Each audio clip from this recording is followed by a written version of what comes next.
জমকালো অনুষ্ঠান, সবাই এসেছে, ভালো লাগছে।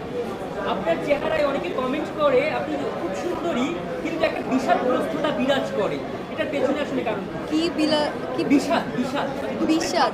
দুঃখের ছাপ থাকে। Do you guys really think that?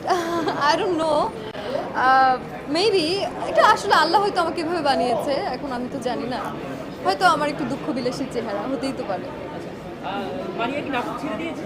না, অবশ্যই আমি নাটক ছেড়ে দেইনি, আমি কিছুই ছেড়ে দেইনি। আমি ভালো গল্পের সাথে থাকতে চাই, ভালো পরিচালকের সাথে কাজ করতে চাই। আমাকে যদি সুযোগ দেওয়া হয়, ভালো গল্পের জন্য আমাকে ভাবেন পরিচালকরা, যে কোনো প্ল্যাটফর্মে আমি অবশ্যই কাজ করব, বাট একটু বেছে কাজ করব। গতানুগতিক গল্প, গতানুগতিক কাজ করতে চাই না। সামনে ঈদে আপনাকে আসলে কোন কাজে দেখছি বা কি কাজে? I am not sure still now যে আমি ঈদে আসলে কাজ করছি কি না, আমার একটু বাইরে যাওয়া লাগতে পারে। বাট আমি এরপরে যে কাজটাই করব, আমি ডেফিনেটলি চেষ্টা করব ভালো কিছু করার বা ভালো কিছু দেওয়ার। ইনশাল্লাহ আপনারা আশাহত হবেন না। নর্থ সাউথে কি সব সুন্দরী মেয়েরা পড়াশোনা করে? আমি এখন নর্থ সাউথে নেই, আমি ইউলাবে পড়ছি। বাট সব জায়গায় সুন্দরী মেয়েরা পড়াশুনো করে, সব জায়গায় সবাই সুন্দর।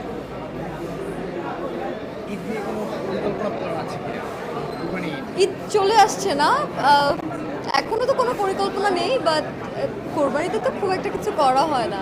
ছেলেদের ঈদ মনে হয়, কোরবানির ঈদ আমার কাছে মনে হয় ছেলেদের ঈদ।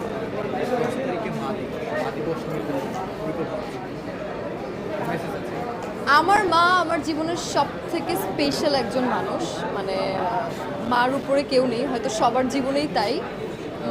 মাকে নিয়ে আলাদা করে উদযাপন, হ্যাঁ হয়তো আমরা ব্যস্ততার মাঝে মাদেরকে সময় দিতে পারি না, একটা দিন হয়তো রাখা ভালো।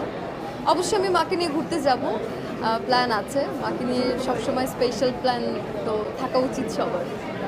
আপনার প্রেশার কুকারে আপনি একটা বিশেষ চরিত্রে কাজ করেছেন, আমরা একটু জানতে চাই ওখানে কোনো একটা বিশেষ স্মৃতি শুটিংয়ের সময়কালে।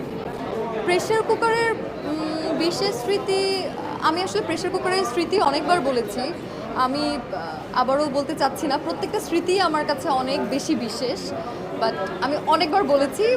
অনেক মজার মজার কিছু স্মৃতি আছে, আমরা গল্প করেছি, গাছে উঠেছি, অনেক কিছু আছে। রায়হান রাফির পরবর্তী সিনেমার নায়িকাও কি মারিয়া?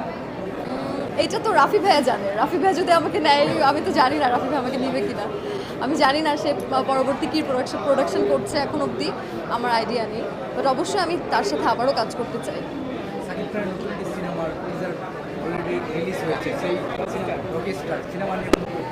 I am very excited. আমি অবশ্যই এই সিনেমাটা নিয়ে অনেক এক্সাইটেড, বিকজ ফিল্মের যে টিম আছে very close to mind, so আমি অনেক এক্সাইটেড। দেখি, আল্লাহ ভরসা, আমার মনে হয় অনেক ভালো সিনেমা হবে।